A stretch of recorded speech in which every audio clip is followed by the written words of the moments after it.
Clinical establishment act હેઠળની state કાઉન્સિલની બેઠક યોજાઈ. આરોગ્ય મંત્રી ઋષિકેશ પટેલની અધ્યક્ષતામાં ગાંધીનગર ખાતે ક્લિનિકલ એસ્ટાબ્લિશમેન્ટ એક્ટ હેઠળની સ્ટેટ કાઉન્સિલની બેઠક યોજાઈ હતી. આ બેઠકમાં ક્લિનિકલ એસ્ટાબ્લિશમેન્ટ એક્ટ હેઠળની પ્રવર્તમાન જોગવાઈઓ, આ અધિનિયમ હેઠળ જરૂરી સુધારા અને પ્રવર્તમાન સમયમાં થઈ રહેલ હોસ્પિટલ્સના રજિસ્ટ્રેશન સંદર્ભેની વિગતવાર સમીક્ષા કરાઈ હતી.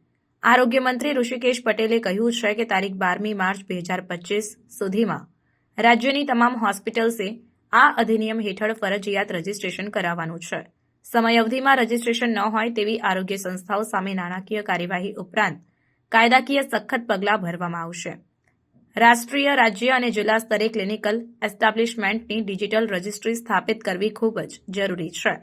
રજિસ્ટ્રેશન સિસ્ટમ દાખલ કરીને અયોગ્ય પ્રેક્ટિશનરો દ્વારા ઊંટવૈદું રોકી શકાશે તેમ મંત્રીએ ઉમેર્યું હતું. આ અધિનિયમની કડક અમલવારીના પરિણામે ઉપચાર પદ્ધતિ પર અસરકારક નિયમન થશે તેમજ હિતધારક ભાગીદારી અને ઉપચાર પદ્ધતિઓ દ્વારા આરોગ્ય સેવાઓની ગુણવત્તા સુધરશે. કાયદા હેઠળ નોંધણી ફરજિયાત છે અને માન્ય તબીબી પદ્ધતિઓ માટે જ મંજૂર છે, જે તાત્કાલિક આરોગ્ય પરિસ્થિતિઓમાં વધુ સારા સંચાલન અને નોંધણીમાં સુધારો લાવશે.